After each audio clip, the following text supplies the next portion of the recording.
Charlie Brooker's new drama, The National Anthem. It's the first in his new series, Black Mirror, for Channel 4. Scriptwriter, columnist and broadcaster Charlie Brooker is renowned for his acerbic commentary on contemporary culture. And with 400,000 followers on Twitter, it's little surprise that the social media revolution has inspired his latest TV series.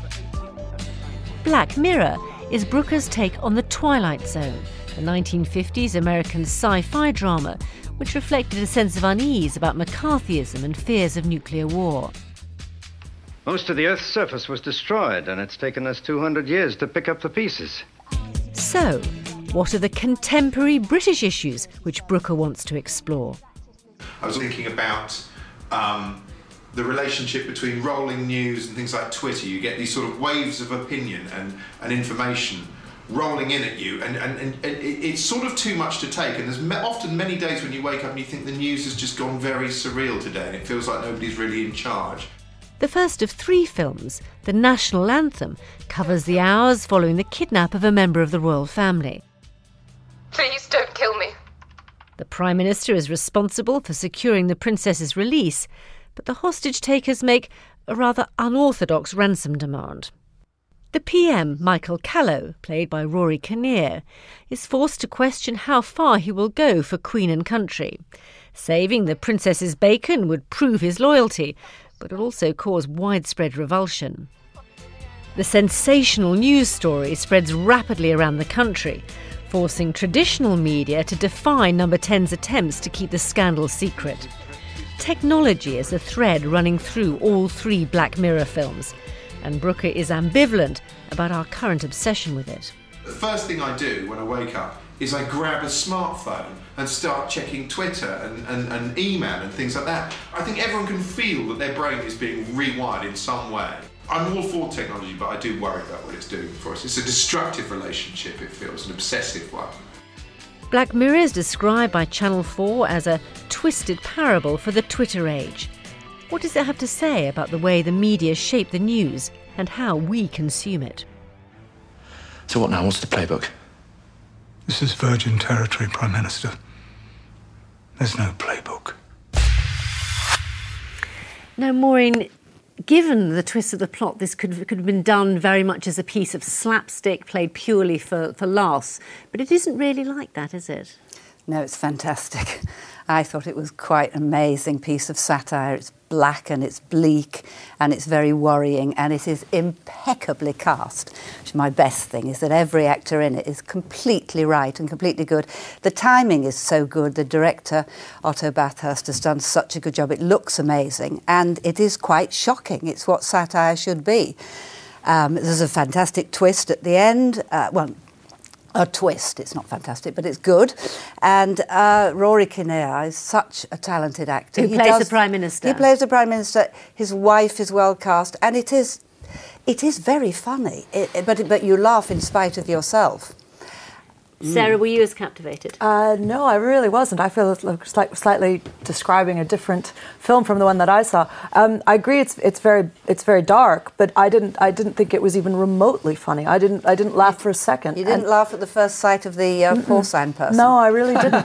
And the thing for me was that I thought that it isn't for me, a satire needs to either, they call it a twisted parable, it either needs to be a lot funnier and it needs to be more like The Thick of It, where there's actually zingers coming through it, and it begs comparisons to The Thick of It, but also, or it needed to be more twisted. It actually needed to push things a lot farther. When they just played the quote there where he says, you know, this is virgin territory, there's no playbook, but I thought I've actually seen this a lot of times before, and the only new thing about it is that they've pushed they basically, I'd want to ruin it, but they've just gone farther than most people are willing to go, but that's not actually, to me, making it funny or more meaningful. It's funny you're saying about the twist at the end, because in a way it's a twist at the beginning, really, and clearly you're avoiding that twist at the beginning because you're not even going there at all, so you're trying to hold off that, yes, to deliver that to the fresh audience, which is fair enough. Well, it's a very difficult one. Yeah, it's not a difficult subject to discuss, but you don't want to spoil the plot. But I like describing it, you know. Well, go for it. It's as if, you know, as if David Cameron is having to have sex with a pig to save Kate Middleton.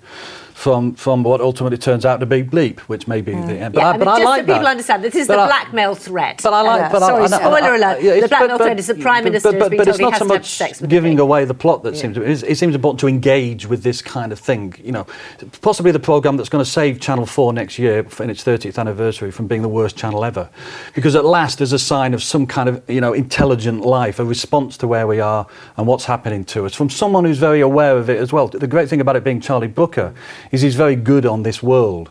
So even he can make one of the funniest lines in it. It's trending on Twitter, or it's someone who she knows from Downton Abbey, and that's the kind of thing that's not been happening lately. Is it a response to the situation we're in? Is not necessarily the media change, but reality itself changes, and an attempt to respond to that. And it's how the traditional media is being caught out by the internet. The news spreads further. You were mentioning about the thick of it. I was thinking of the day-to-day and Brass Eye, and how those programmes were really about how news was God and the newsmakers were absolute gods. And in a sense, this is the next generation, and what they're saying here is the mainstream media is completely kind of held to ransom, in a sense, by Twitter and social media, because and therefore that is reality. Exactly. So now basically everyone is chasing after things.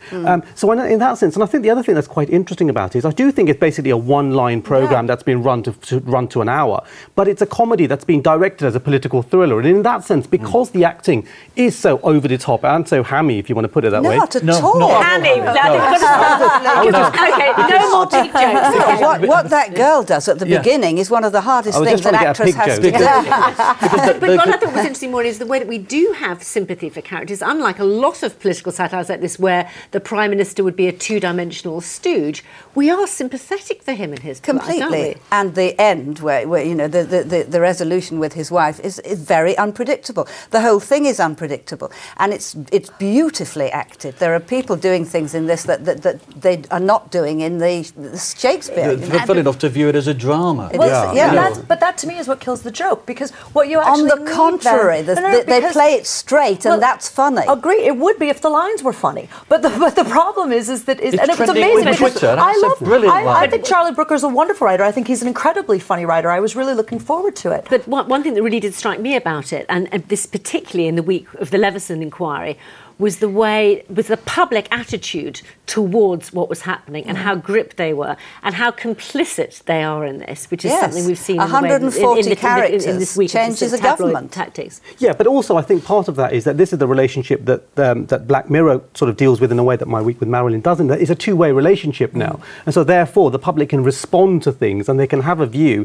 And what's interesting, in fact, in Black Mirror is that the Prime Minister's constantly being told about online polling as well, and his decision making is having to be done based on online polling, and that is, I think, a much more reactive world than the world of, say, My Week with Marilyn. And it's definitely tackling a world now where the control seems to be in the hands of ordinary people, but in fact they've been given the illusion of control, but they've had all the illusion taken away from them. And I thought what was really interesting about that, what was really interesting with Black Mirror was that although the sort of the narrative is that Twitter, it's trending on Twitter, social narrative, the blackmailer wants the event to be broadcast on TV. So there is still a sense that actually TV does matter, and I think there's that tension between the mainstream media and the internet world hasn't been entirely resolved. But it's also that tension between media and celebrity and what people will do for power. I mean, that goes back to what we're saying about Marilyn too, doesn't it? Absolutely. I mean, I think that one of the things one of the tricks that I think that film misses about celebrity and about Marilyn's relationship to celebrity was that fame was the great achievement of her life. It was the proof of her value. And when we talk about the way that the crowd now can control these sorts of discourses and stuff, as you say, it's an illusion, in part because so many of them are still chasing fame themselves. I mean, you talk to young people today, and so many of them say that their goal is to be famous. Not and also we have the irony of all ironies that now some people are saying that the Leveson inquiry itself has been hijacked by a celebrity to the extent that the father of one of the 7/7 victims is saying he won't appear in front of it because he feels it's become a parade of stars. Well, it's what Charlie Brooker says in his interview about the fact that to respond to make a piece of satire, to respond to a piece of response to it when the thing itself is becoming more and more surreal. And every day, I mean, I was watching the DVD of Black Mirror, and behind was the Iverson. And in a sense, the two things were merging together to give a little hint in a way of where... Because never has Hugh Grant been more Hugh Grant-like. Yes, well, and Hugh Grant for Prime Minister, everybody was saying on Twitter when he actually was on question time. Well, of course, he has already played.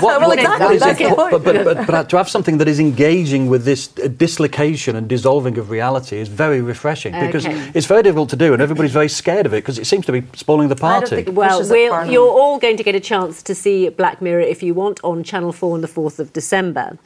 Now, fame beyond the grave was guaranteed in ancient Egypt by the most elaborate funeral arrangements in